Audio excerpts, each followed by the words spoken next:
함께 읽은 이 본문 말씀을 보면 여기 가장 많이 등장하는 두 개의 단어가 있습니다.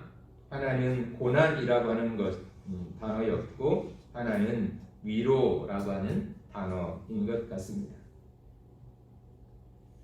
우리가 성도로서 이 세상을 살아가는 동안 피할 수 없는 것이 바로 이 고난 또는 고통의 문제인 것 같습니다. 그러니까 믿는 사람이나 믿지 않는 사람이나 누구나 다 자기에게 주어진 한 인생을 살아가는 동안 별 문제 없이 그냥 순탄하게 편안하게 그렇게 살아가고 싶은 마음의 소원이 있습니다. 그러나 우리가 경험을 통해서 아는 것처럼 우리의 삶이라고 하는 것이 또 우리가 지금까지 살아온 그 발자취를 뒤돌아보았을 때 항상 평안한 시간만 있었던 것은 아닌 것 같습니다. 때로는 염려가 찾아오기도 하고 때로는 걱정이 찾아오기도 하고 때로는 고난이 찾아올 때도 있었다고 하는 것입니다. 그것이 우리가 살아가는 일상적인 삶의 모습인 것 같습니다. 그렇게 이 고통이라고 하는 것, 고난이라고 하는 것은 우리가 살아가면서 피할 수 없는 것이지만 그런 고난을 직면할 때 동시에 우리에게는 하나님의 위로를 기대할 수 있다고 하는 것입니다. 그것은 아마도 이 고린도 교회에 편지를 쓰고 있었던 사도 바울도 마찬가지였던 것 같습니다. 어쩌면 오늘 이 고린도후서 1장에 나오는 이 본문의 말씀은 사도 바울 자신의 경험담이기도 한 것 같습니다. 그가 예수를 믿고 사도가 되어서 하나님의 복음을 전하는 그 모든 삶의 과정 속에 그는 말할 수 없는 많은 고통과 고난을 경험해야 했기 때문이었습니다. 그래서 어쩌면 이 본문의 말씀은 사도 바울 자신이 그렇게 삶에서 경험했던 경험담을 지금 이야기하고 있는지도 모르겠습니다. 그리고 사도 바울은 한 걸음 더 나아가 이 고린도 후서를 통해서 오늘 이 땅에 교회가 존재하는 모습이 바로 서로 위로하는 공동체가 되어야 됨을 또 우리에게 가르쳐주고 있는 것 같습니다. 그렇다면 우리가 이 고통이라든가 고난을 만났을 때 이것을 이겨내고 하나님으로부터 오는 위로를 기대할 수 있는 이유는 무엇이겠는가 하는 것입니다. 먼저 모든 고난에는 또 고통에는 그 이면에는 하나님의 목적이 있다고 하는 것입니다. 하나님께서 사람들에게 그 고통, 고난의 문제를 허용하시는 이유는 아마도 거기 다양한 의미와 목적들이 담겨져 있는 것 같습니다. 오늘 본문을 통해서 보면 사도 바울은 그의 삶에서 하나님이 그의 삶에 고난을 허용하시는 일반적인 이유 가운데 하나는 그가 당한 고난을 통해서 다른 고난당하는 이웃들을 위로하는 사람이 되게 하시기 위함이라고 말하고 있습니다.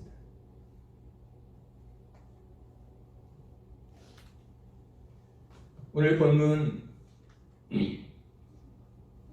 4절을 보면 이렇게 되어 있습니다. 우리의 모든 환난 중에서 우리를 위로하사 우리로 하여금 하나님께 받는 위로로서 모든 환난 중에 있는 자들을 능히 위로하게 하시는 이시로다. 또 6절에도 보면 우리가 환난 당하는 것도 너희가 위로와 구원을 받게 하려는 것이요 우리가 위로를 받는 것도 너희가 위로를 받게 하려는 것이니 이 위로가 너희 속에 역사하여 우리가 받는 것 같은 고난을 너희도 견디게 하느니라. 이렇게 되어 있습니다. 우리가 자주 사용하는 말 가운데 동병상련이라는 말이 있습니다. 그러니까 이 말의 뜻은 같은 병을 앓는 사람끼리 서로를 불쌍히 여기게 된다라고 하는 말인 것 같습니다. 그러니까 서로 똑같은 아픔을 경험했기 때문에 자신과 똑같은 아픔을 경험하는 사람들을 훨씬 더 많이 이해할 수 있고 또 그들의 마음을 알아줄 수 있다고 하는 것입니다. 몇 년 전에 제가 그 작은 수술을 한 적이 있었는데 별로 뭐 그렇게 심각한 수술도 아닌데도 이렇게 막 그 수술실로 들어갈 때 침대에 누워서 그 수술실로 들어갈 때 그 마음이 굉장히 참 여러 가지 생각이 들더라고요. 그리고 그런 경험이 있고 나서 이렇게 몸이 아픈 사람들, 또 수술을 앞에 두고 있는 사람들을 보면 그 이전에 가졌던 생각과 많이 달라졌다는 것을 알 수 있었습니다. 왜냐하면 그 수술의 내용은 다르지만 그 똑같은 경험을 해봤기 때문에 그런 것 같습니다. 그래서 훨씬 그렇게 수술을 앞두고 있는 분들의 그 심정과 마음을 더 많이 이해할 수 있게 되어지는 것 같습니다. 그래서 오늘 사도 바울은 자신이 고난을 겪고 나면 동일한 고난을 겪고 있는 또 경험하고 있는 그 이웃들에게 무관심해질 수 없다고 하는 것입니다. 옛날 영국 빅토리아 여왕 시절에 그 자녀를 기다리다가 유산을 한 신하의 아내가 있었다고 합니다. 그러니까 이 사람이 오랫동안 자녀를 기다리다가 드디어 그 아이를 임신하게 되어졌는데 그만 도중에 유산이 되고 만 것입니다. 그래서 얼마나 이 사람이 마음이 힘들고 어려웠는지 모릅니다. 그때 이 소식을 듣고 여왕이 친히 이 여인의 집을 방문하게 되어졌다고 합니다. 그리고 여왕이 방문한 이후에 정말 모든 삶의 소망이 끊어지는 것 같았던 이 여인이 다시 놀랍게 회복되어졌다고 하는 것입니다. 그래서 사람들은 궁금해져서 도대체 여왕이 찾아와서 무슨 말을 했길래 저 여인이 저렇게 한순간 모든 것을 다 털어버리고 다시 일어설 수 있었을까? 그게 궁금했습니다. 그래서 물어보았다고 합니다. 그때 여인이 이렇게 대답을 했다는 것이죠. 여왕이 제 손을 잡고 이 말을 한마디 해주셨습니다. 당신의 마음이 어떤 것인지 제가 압니다. 그 마음을 제가 이해합니다. 라고 하는 이 한마디가 전부였다고 합니다. 내가 당신의 마음을 이해합니다. 그 이야기를 듣는 순간 이 여인의 마음속에 한 가지 생각나는 것이 있었어요. 그건 뭐냐면 얼마 전 여왕도 똑같은 일을 경험했다는 것입니다. 그래서 여왕이 나를 찾아왔구나. 그 여왕이 자신의 손을 잡고 이 말을 해주는 순간 내가 지금 겪고 있는 이 고통과 고난은 나 혼자만 겪는 것이 아니구나 라고 하는 것을 깨달았다는 것입니다. 그 순간 이상하게 그 가슴을 짓누르고 있던 그 고통의 문제들이 한순간 다 떠나가게 되어졌다는 것입니다. 그래서 오늘 성경에 나오는 이 위로라고 하는 말이 있는데 이 말의 본래 뜻은 함께 힘을 돋운다라고 하는 뜻을 가지고 있습니다. 그러니까 위로라는 말 자체가 혼자 어떻게 해본다는 것이 아니라 주위에 있는 사람들이 함께 힘을 돕는다는 의미를 가지고 있는 것입니다. 그러니까 고통받는 사람들과 함께 힘을 합쳐 그 자리에 있는 것, 그것이 바로 위로라고 하는 것입니다.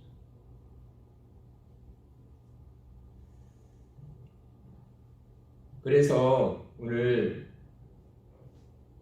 하나님께서 우리가 살아가는 동안 종종 고난을 경험하고 아픈 일을 경험하고 또 힘든 일을 경험하는 이유 중에 하나는 내가 그런 것들을 경험하면서 그것이 얼마나 아픈 것인지 힘든 것인지를 경험하게 되고 또 그런 경험은 나로 하여금 똑같은 일들을 경험하고 있는 사람들을 위로할 수 있는 힘을 갖게 만든다는 것입니다. 그래서 헨리 나우엔이라고 하는 유명한 그 기독교 사상가가 그런 말을 했잖아요. 상처받은 치유자다. 그러니까 예수님은 상처받은 치유자다. 예수님은 많은 사람들을 치유하시는데 그 치유할 수 있는 힘이 어디서 왔냐면 예수님이 많이 상처를 받으신 분이기 때문이라고 이야기를 했습니다. 십자가에서 실제적인 아픔과 고통을 당하셨잖아요. 그리고 사람들로부터 비난과 조롱과 침뱉음을 당했잖아요. 제자들로부터 배신의 아픔을 경험했잖아요.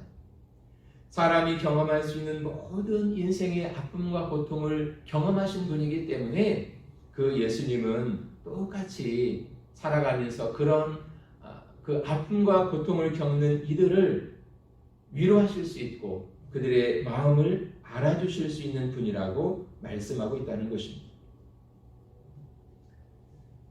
하나님께서 우리의 삶에 종종 고통과 또 염려와 힘든 일을 만나게 하시는 이유, 그 이유 가운데 하나는 우리로 하여금 고난당하는 이웃들을 위로하는 위로자가 되게 하시기 위함이라고 하는 것입니다.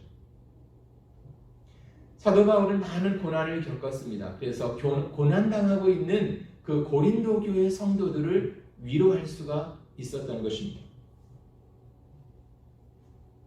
그리고 또 한 가지 고난의 의미가 있었는데요. 8절과 9절을 한번 보십시오. 8절과 9절에는 이렇게 기록되어져 있습니다.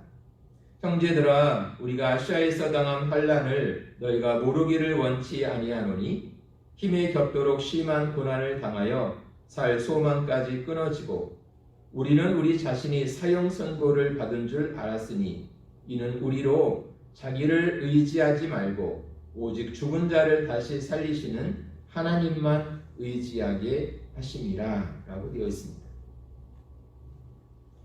이 8절과 9절의 말씀은 사도 바울 자신의 고백이었는데요. 여기 보니까 그가 얼마나 심한 고난을 당했는지 살 소망까지 끊어졌다라고 이야기를 하고 있습니다. 그리고 9절에서는 사형 선고를 받은 줄 알았다고 이야기합니다. 그러니까 우리가 사도 바울이 복음을 전하다가 경험했던 그 고통과 아픔은 우리가 생각하는 것보다 훨씬 더 깊고 더 깊었던 것 같습니다. 그런데 그 사도 바울 마음속에 그런 일을 당할 때 한 가지 의문 같은 게 있었겠죠. 그건 뭐냐면 하나님이 나를 불러서 사도가 되게 하시고 하나님의 복음을 전하는 일을 하라고 말씀하셔서 제가 그 뜻에 순종하여 지금 이 복음을 전하고 있는데 그렇다면 하나님의 말씀에 순종해서 걸어가는 이 복음 전하는 길에 평탄한 길이 있어야지 왜 이런 고통과 아픔이 있는 것입니까? 라고 하는 근본적인 질문이 있었을 것 같아요. 그것은 우리도 마찬가지잖아요. 우리가 신앙생활을 하고 또 하나님 안에서 살아가고자 했을 때 생각지 못했던 그런 그 힘든 일들과 고통스러운 일들을 만날 수 있잖아요. 그때 우리 마음속에 드는 그 생각 가운데 하나는 부족하지만 그래도 내가 하나님 잘 섬기려고 애쓰고 나름대로 신앙생활 열심히 해보려고 그렇게 살아왔는데 그렇지 않은 사람들도 편안하게 잘 사는 것 같은데 왜 믿음을 가지고 하나님을 섬기는 내가 이런 고통과 아픔을 경험해야 되는 것입니까? 라고 하는 질문이 있을 수 있잖아요. 그런 질문에 대해서 오늘 사도 바울은 이렇게 말하고 있습니다. 이는 우리로 자기를 의지하지 말고 오직 죽은 자를 다시 살리시는 하나님만 의지하게 하심이라. 이렇게 말을 하고 있습니다. 사도 바울은 그 고난을 통해서 한 가지 깨달은 사실이 있습니다. 그것은 자기 자신을 의지하지 말고 하나님만 의지하는 사람이 되라 라고 하는 것을 깨달았다고 이야기하는 것입니다. 그러니까 사도 바울은 자신의 삶에서 경험했던 그 고난과 고통은 우연히 어떻게 하다 살다 보니까 일어난 일이 아니라 하나님의 깊은 뜻 안에서 이루어졌다는 것을 그는 발견하게 되어졌다는 것 같습니다. 오늘 문득 찾아온 어떤 삶의 고난이라든가 고통이라든가 아니면 심한 염려나 걱정 같은 것들이 있을 수 있잖아요. 왜 우리의 삶에 그런 것들이 종종 찾아올까요? 어쩌면 그 이유 가운데 하나는 우리로 하여금 오늘 사도 바울이 이야기하고 있는 것처럼 자기 자신을 의지하지 말고 오직 살아계신 하나님만 의지하는 사람이 되라 라고 우리를 부르시는 하나님의 부르심인지도 모르겠다는 것입니다. 그래서 사도 바울은 정말 그 순간 하나님만 의지하는 법을 배우게 됐을 것입니다. 자신을 의지하지 않고 하나님만 의지하며 사는 믿음의 삶을 그는 하나씩 하나씩 배워갈 수가 있었던 것입니다. 오늘 저와 여러분들이 혹시라도 우리 마음속에 아픔을 경험하고 고통을 경험하고 또 염려 같은 것들이 찾아온다면 어쩌면 그것은 나로 하여금 네가 너 자신만을 믿지 말고 하나님을 더 의지해라. 더 하나님을 찾아라. 하나님께 매어 달리라 라고 하는 사인인지도 모르겠다는 것입니다. 그래서 우리는 무슨 일을 만나든 그 일로 인해서 하나님께 멀어지고 믿음의 회의에 빠지는 것이 아니라 지금이야말로 내가 하나님을 더 의지하고 하나님을 찾고 하나님 앞에 나가야 될 때가 됐구나 라고 하는 것을 깨달아야 한다는 것입니다. 또 하나님께서 종종 우리의 삶의 고통을 허용하시는 이유가 무엇일까요? 그것은 또 하나님을 의지하는 또 다른 표현은 바로 기도하라 라고 하는 의미인 것 같습니다. 사실 평안할 때 우리는 더 하나님 앞에 감사하고 하나님을 찬양하고 또 그런 평안한 은혜를 주신 하나님 앞에 더 많이 기도하는 것이 마땅함에도 불구하고 이상하게 우리의 삶이 평안하다고 느끼면 우리는 쉽게 그런 하나님의 은혜를 잃어버리고 그동안 해오던 기도의 시간들을 멈추는 경향이 있는 것 같습니다. 어쩌면 그렇게 잠들어 있는 우리의 영혼을 깨우시기 위해서 기도하는 자리로 우리를 부르시기 위해서 하나님이 종종 우리의 삶에 그런 고통을 허용하시는 때도 있는 것 같습니다. 그러니까 결국 우리가 삶에서 경험하는 고난이나 고통이라고 하는 것은 하나님이 우리를 싫어서 우리가 미워서 때리고 멸망시키기 위함이 아니라 그 일을 통해서 더 하나님을 찾고 하나님 앞에 더 가까이 나오도록 부르시는 부름이고 그 하나님은 다시 우리를 일으켜서 하나님의 은혜와 하나님의 큰 축복 가운데 사는 사람으로 세워주시기를 원하신다는 것입니다. 그래서 3절에 보면 그 하나님이 어떤 하나님이냐고 사도 바울이 고백하냐면 찬송하리로다. 그는 우리 주 예수 그리스도의 하나님이시요 자비의 아버지시요 모든 위로의 하나님이시며 우리의 모든 환난 중에서 우리를 위로하사 이렇게 되어 있습니다. 그 하나님은 어떤 분이셨냐면 자비하신 하나님이었고 모든 위로의 하나님이셨다고 사도 바울은 고백을 하고 있는 것입니다. 어느 날 뜻하지 않게 찾아온 많은 고통과 고난에 직면했지만 그 속에서 사도 바울은 이것을 통해서 내가 하나님만 더 의지하는 사람이 되라고 하나님이 이렇게 나를 부르시는구나 라고 깨달았을 것입니다. 그리고 그 일로 인해서 그는 더 하나님을 찾고 하나님 앞에 기도하게 됐을 것입니다. 그리고 기도하는 가운데 그 하나님은 자비하신 하나님이시고 모든 위로의 하나님이시구나 라고 하는 것을 알게 되어졌다는 것입니다. 오늘 우리가 믿고 섬기는 그 하나님, 그분은 바로 자비와 위로의 하나님이신 것입니다.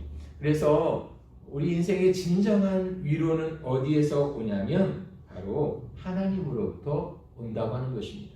그리고 그런 하나님의 위로를 경험하는 것이 바로 교회 공동체였다고 하는 것입니다. 왜냐하면 위로의 하나님이 직접 오셔서 우리를 위로하실 때도 있지만 때로는 하나님이 사랑하시는 하나님의 사람들을 통해서 믿음의 지체들을 통해서 하나님이 우리를 위로하시는 위로의 손을 펼쳐주시기 때문에 그렇다는 것입니다. 그래서 이 교회 공동체는 하나님의 위로를 경험하는 곳이다 라고 하는 것입니다. 그 동화 가운데 이런 동화가 있습니다. 그 부러진 불이라고 하는 그 제목의 동화인데요. 내용은 이런 것입니다. 그 꼬마 참새 이야기인데 그 공원에 살면서 그 빵 부스러기를 주워서 먹고 사는 참새가 있었습니다. 그런데 어느 날 그 참새의 부리가 부러진 것입니다. 그러니까 참새에게는 정말 갑자기 불행이 찾아온 것이죠. 고통이 찾아온 것입니다.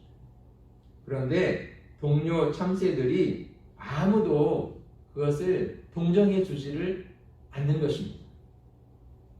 오히려 부리가 부러진 것 때문에 왕따를 당하고 먹지도 못하니까 춥고 배고픈 참새가 되고 말았습니다.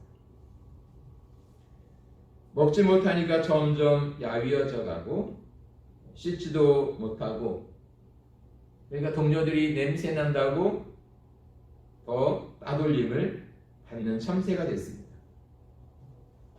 그런데 어느 날 뜻밖에도 이 참새에게 손을 내밀어서 빵을 먹이로 주는 손길이 있었습니다. 그게 누구였냐면 집을 나와서 떠돌이로 살아가던 한 노숙자 아저씨였습니다. 이 부리가 부러진 참새를 보고 야, 너도 나랑 이렇게 처지가 비슷하구나, 이런 그 말을 하면서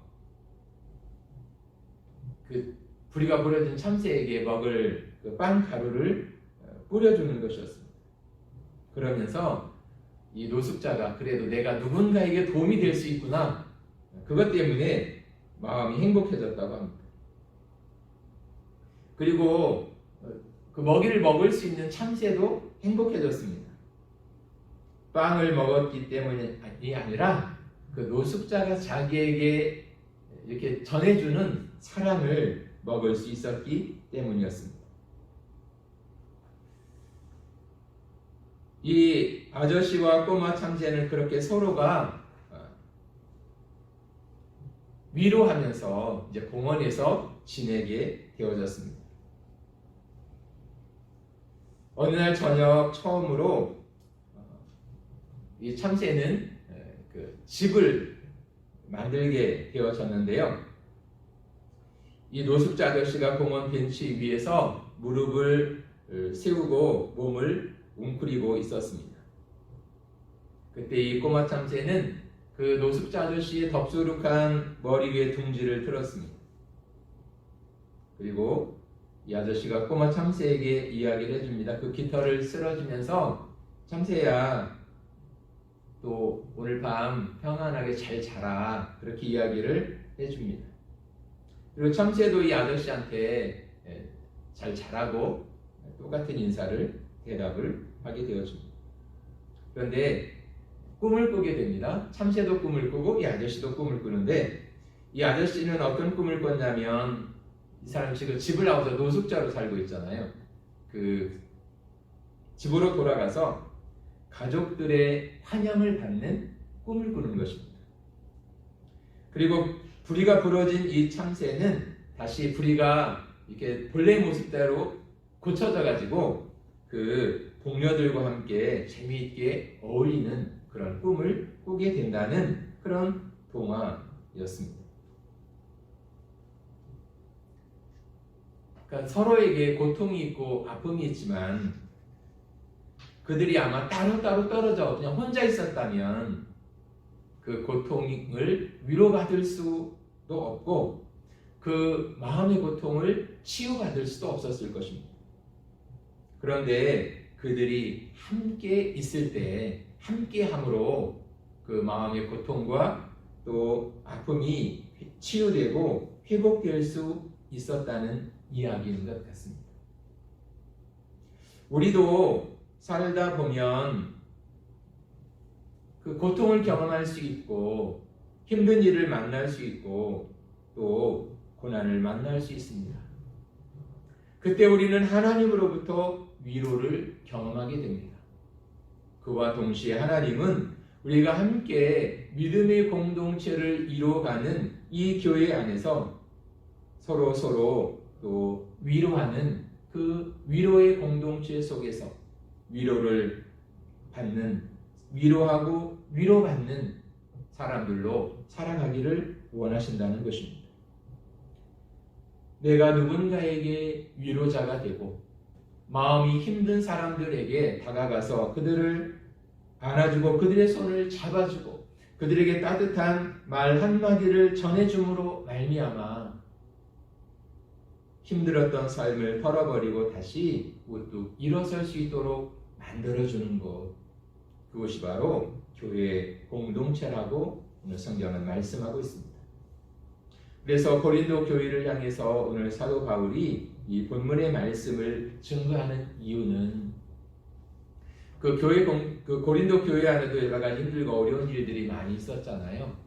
그 일들 고난 속에서 서로 위로하고 격려하면서 그 고난을 이겨가는 그런 하나님의 공동체가 되라고 그 말씀을 주셨던 것 같습니다. 오늘 우리가 살아가면서 더 하나님만 의지하는 사람으로 서로가 서로에게 좋은 위로자가 되어서 그렇게 믿음의 삶을 살아갔으면 좋겠습니다. 또 하나님이 우리에게 기대하시는 것이 바로 서로에게 위로자가 되라고 또 우리를 부르고 계신 것 같습니다. 기도하겠습니다.